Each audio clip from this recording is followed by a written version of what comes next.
when we're looking at aviation supply chains, we want to look at the practical aspects of it, and we want to say, what are the biggest challenges that exist, and what are the solutions that are out there, today? So maybe we start with this, and maybe I'll start with Seema here and say that you actually are an organization which enables people to be successful. You bring subject matter expertise and background in that area, and you partner with organizations to help them to be successful. Now, let me ask you this: is that how important is it, in your opinion, to seek out experience in this area? And I know many times I work with people that have a tendency to want to do everything on their own and just create this whole journey without relying on people around them. How important is it to collaborate with partners and to seek after expertise to accelerate and enable your success? Yeah, I think you're very right in that. And many times people think if I'm going to get outside help, or if I'm going to try to do it internally, it's going to be cheaper. And it's way, way, way more expensive because you end up having to spend a lot of time on trial and error, and you end up, taking a lot longer to come to, with that solution, getting it up and running. What we found is that providing organizations with what they need rather than a cookie cutter approach is really helpful. So when I engage with a client, I'm not going in and saying, I know exactly what you need because that's what I did at client A, client B, client C, and that's what you're going to need as well. I actually go in with a blank sheet of paper and I listen. And when I say I mean my team. All of us, we sit back and we listen to what the client is trying to do, because not every MRO, not every aviation company is dealing with the exact same thing. Because they're, as Ishan's previous example, when you think about companies that have done some sort of automation, they're ready for the next level of automation, right? Others that are dealing with automation of transactions have some fundamental process-related issues. They have fundamental organizational development type of issues. So you have companies that are at different levels of awareness and different levels of adoption for digital transformation.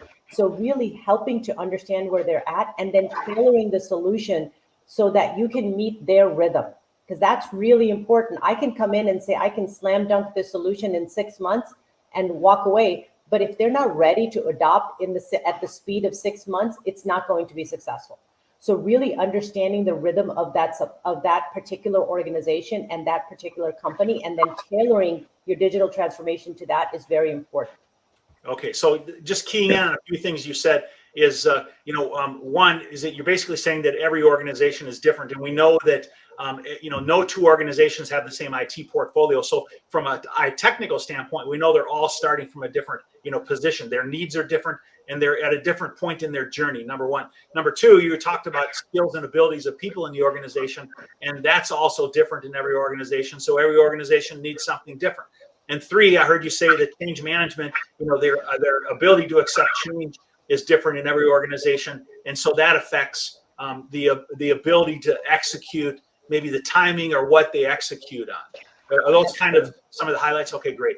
Ishan, I want to come over to you for a minute and say, I know that you've done a lot of implementations and you've done a lot of consulting directly with clients. What do you see when we look at some of the biggest challenges that exist out there today? As far as I'm concerned, what I would focus on probably in this session is specific to supply chain solutions. And I think these supply chain solutions, the basic problem or the major challenge what they're facing is having themselves in isolation and not building up an ecosystem around them. And the contributors obviously to this ecosystem will be these solutions, this ERP software or supply chain solutions, and the technology partners associated with it. And these challenges must be related to what? Procurement, subcontracting, freight forwarder management, contract management involving multiple agencies, and on the top of that, digital certification. It has created that ecosystem which is best for the industry supply chain, both for MROs, airline operators, charters, and so on and so forth. For example, I'm just giving an example that we have got connectors or mechanism for EDI transmission, which would send and receive orders seamlessly from supplier or customer. Similarly, integration with freight forward is in place so that the customers could get seamless flow of their shipping details, which enables them to, whether it is an airline or an MRO, to plan their work efficiently. Other than that, there's contracts in place. Having those robust contracts in place, both from the supplier as well as from the customer side, gives an edge to a solution.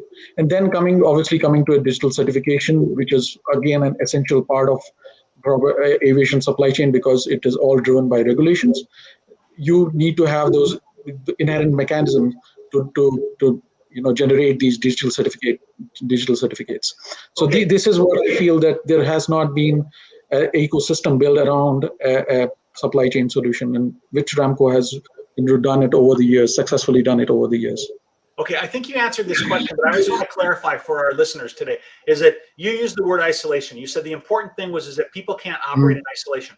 And I believe what you just did is you just described those things, which if they don't have them in place, that they end up operating in isolation. Is that what you were getting at? Or what would you describe Yes. as isolation? What did you mean by that? Isolation means these are standalone systems. They do not speak to each other. And what Ramco has done over the years is got technology in place, having these technology partners like Aero Exchanges, FedEx is in place, and other OEM connectors, which will speak to each other. And once we discuss about the technology as well, we'll discuss how AI, MLs, and blockchains have revolutionized this world, and how Ramco has adopted these technologies to take the customer to next level. Okay. So, Seema, I have a two-part question that comes off of this. Number one is, do you see people, what do you see as the impact when people are living in isolation like that? So when they have disconnected systems, have you seen the impact of that with some of your clients that you've worked with? Absolutely. I mean, you end up with a very fragmented view of what's actually happening in your ecosystem, or lack of view what's happening in your ecosystem, and you pay for it. You pay for it with piles of inventory. You pay for it with missed deliveries, and you pay for it with your bottom line, with your EBITDA and with your working capital, right? So, I think Ishan is spot on, that getting yourself outside of just your vacuum that you think that you operate in, and really understanding that ecosystem. So Aero Exchange, for example, is key.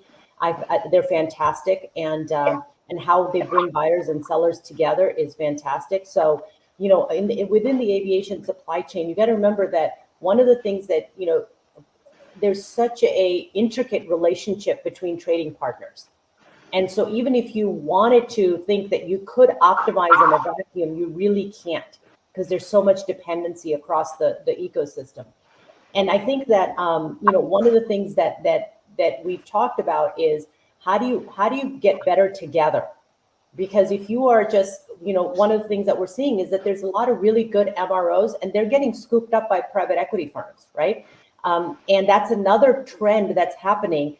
And those companies are now, the smaller MROs are now becoming bigger entities that also need to be integrated into the ecosystem. And that's really where digital transformation is going to help them as well, but they can't do it all by themselves.